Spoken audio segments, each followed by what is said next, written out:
I know, man. A lot of y'all have been real patient. You've been asking me about a foot technique tutorial, and I've put it off for a long time. I got about 250 something videos up on my channel, and I think I have one bass drum tutorial. So I finally gave in, man. It's been long enough. I'm gonna make sure it's a good one for you. So let's go.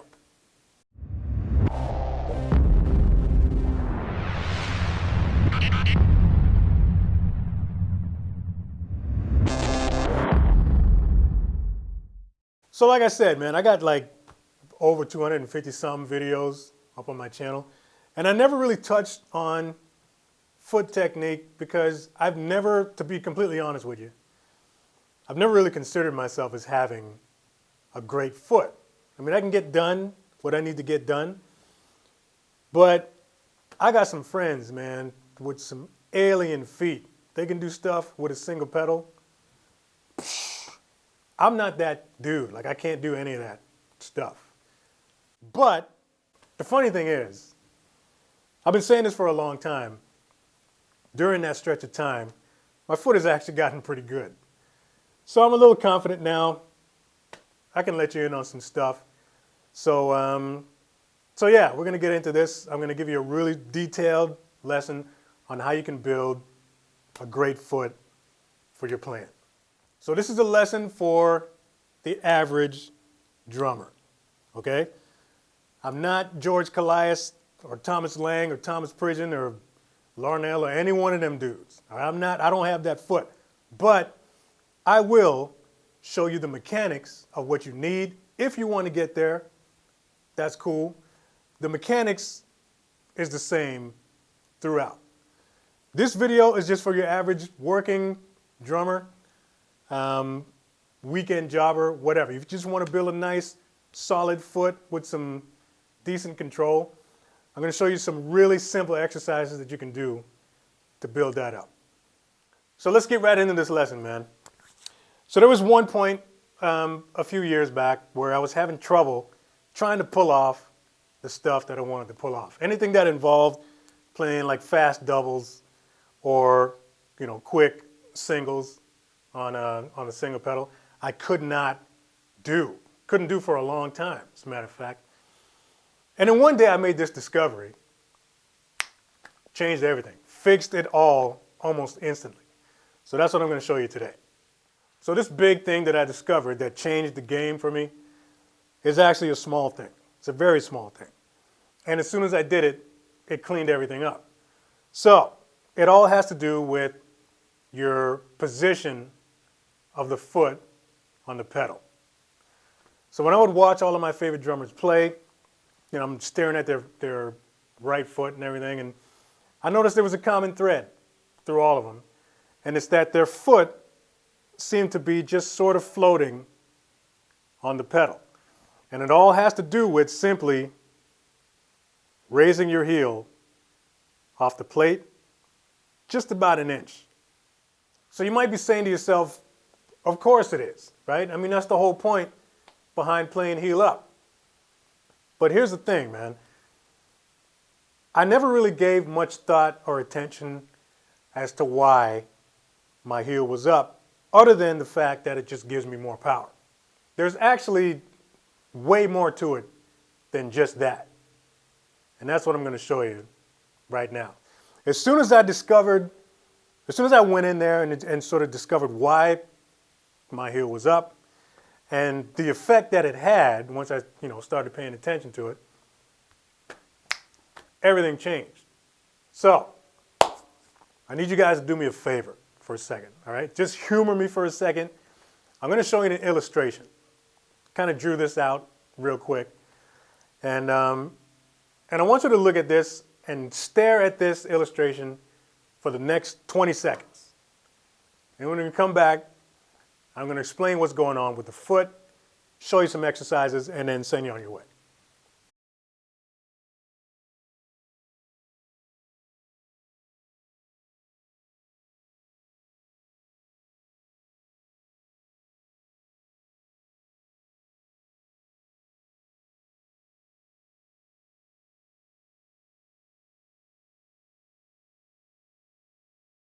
Now I want you to think about your foot a little bit different than you're used to thinking. I want you to think about your foot as sort of whatever you want, a machine or a switch or whatever helps you. But there's basically two positions, all right? If this is the pedal here, actually that's like that, and that's the pedal, and this is your foot. When you raise your foot up, okay, it's going to be sitting around parallel to the floor type of height. And another thing too is you want to slide it back around to like the middle of the pedal. Now when you were watching the video off the top of my playing, like it kind of looks like my foot is a little further up than the middle, but it actually isn't. It is and it isn't. The ball of my foot is right smack on the middle of the pedal. It just looks like it's further up because you're seeing the rest of my shoe. But the actual ball of my foot, which is what I'm using to play the pedal, is around like the midpoint of the pedal, all right? So it's on an angle like that. Your foot, once you raise your heel up about an inch, it's now sort of parallel to the floor. Think of this as the on switch or the on position. During play, your foot is going to stay pretty well in the on position. When you drop your heel down to the plate, you can think of that as the off position. Now, when your foot is in the on position, your ankle is about right here. You want to sort of imagine that there's a hinge right where your ankle is, and that right there is where you're going to work the pedal from. So you basically have to learn how to play your pedal from the ankle. Okay, this is your pivot point, and that is where you're going to start playing the pedal. So when your foot is now parallel to the floor, now you just have to learn this action here.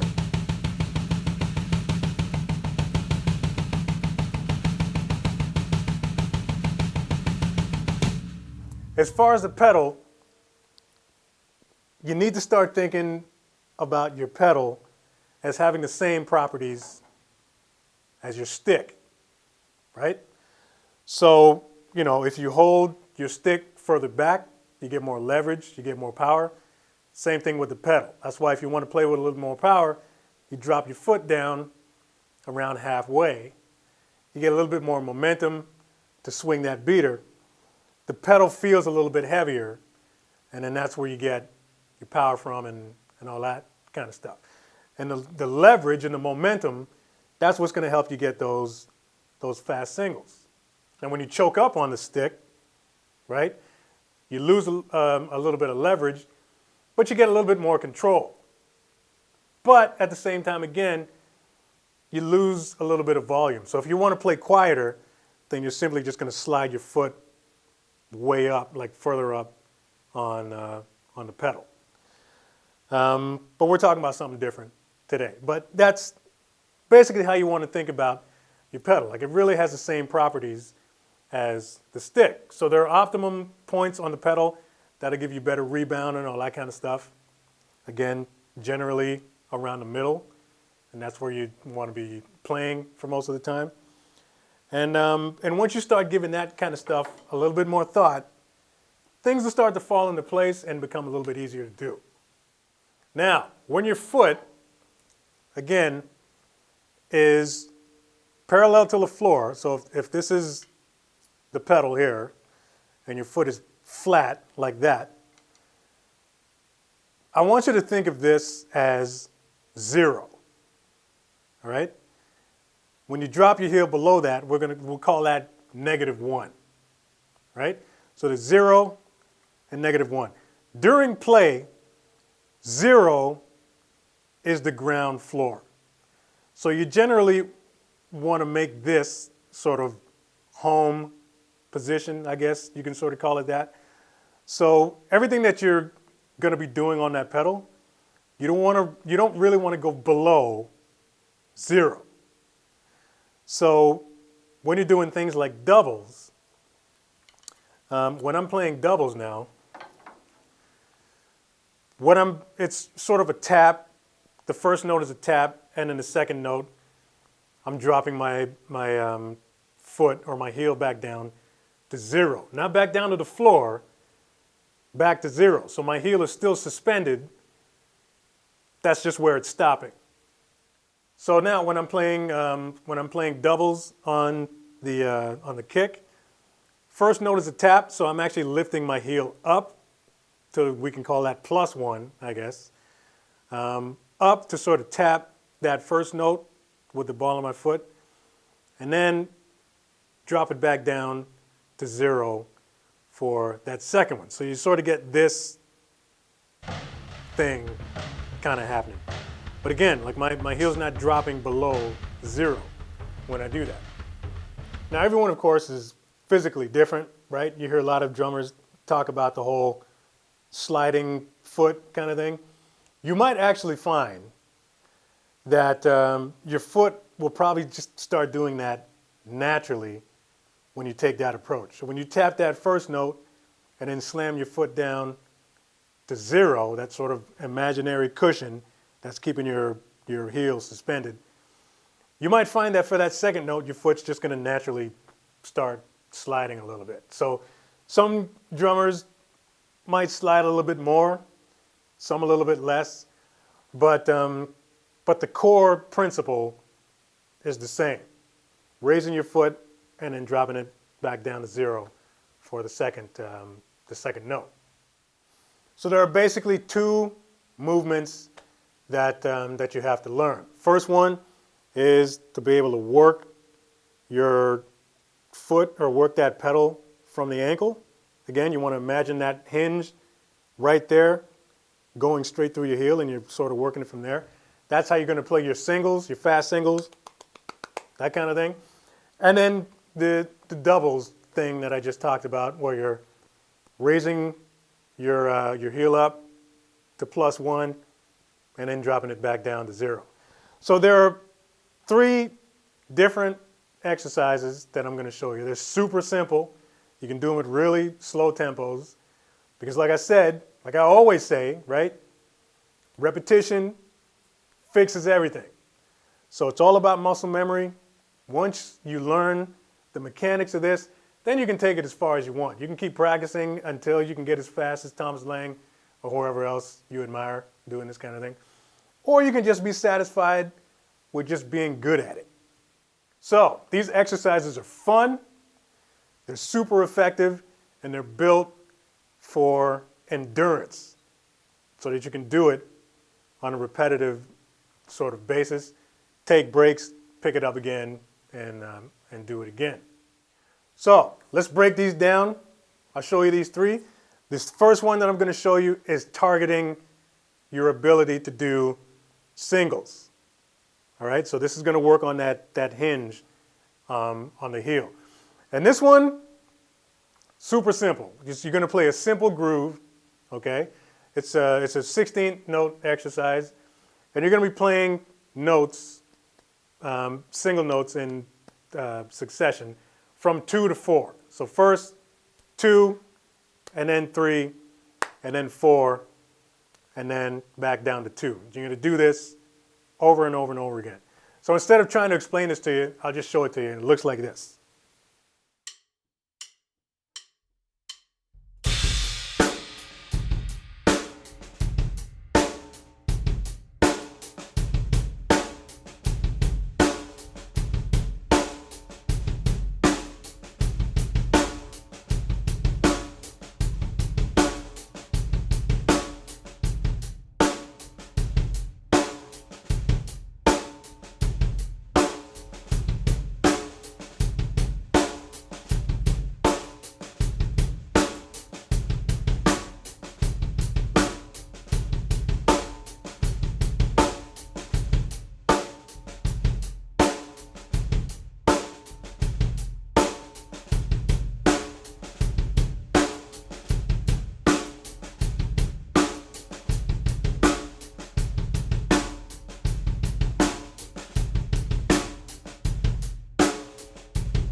Now this second one I'm going to show you is a super awesome one for helping you to build that ability to, tap that first note and then play that second one by dropping your foot back down to 0. The best exercise or the best groove to play to help you develop this is sort of the bossa nova / samba type groove. This is super repetitive. You can play it at slow tempos until you get it, and then gradually work your speed up. So you're going to be playing that sort of rhythm, da da da da da da da da da da da on the bass drum, while you're grooving out sort of 2 and 4 on the snare. For all my level 42 fans out there, this is the World Machine groove.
Now this last exercise I'm going to show you is going to help you to develop your doubles. And this is another super simple exercise that just involves playing right, left, foot, foot. All right? So this one is a 1-bar flip. We're going to break this up because you want to be able to do this for a good stretch to sort of help you to develop it. But you don't want to do it over and over and over and over and over again. Your foot's going to start burning, or your down here, like where your shin is, it's probably going to start burning. So this is cool because you'll get little breaks the entire time you're doing it. So what this is, 1-bar flip, like I said, and it's just simply going to be right foot, left foot, right foot, left foot, right, left foot, foot, right, left foot, foot, right, left foot, foot, right, left foot, foot, like this.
So that's it, man. These 3 exercises are going to help you to sort of develop the muscle memory and the mechanics that you need to know to help you start working that, that foot from the ankle. Again, you want to keep in mind foot position. Drop it down about halfway on the pedal. And be super conscious about keeping your foot at 0. So raising your heel up about 1 inch so your foot is about parallel to the floor. And then that's your on position. That's where you're going to start playing from. This will eventually become second nature. You won't really have to think of it anymore. But that's the big thing, man, about playing those fast singles and playing nice, strong doubles and stuff. It really only has to do with raising your heel. So there you have it, man. That is my foot technique tutorial. It was nice and detailed. You got a lot of information there. Take it, run with it, have some fun with it, learn it so you can forget it. Thanks for watching this video. Share it if you dig it, of course. Like, subscribe. See you next video.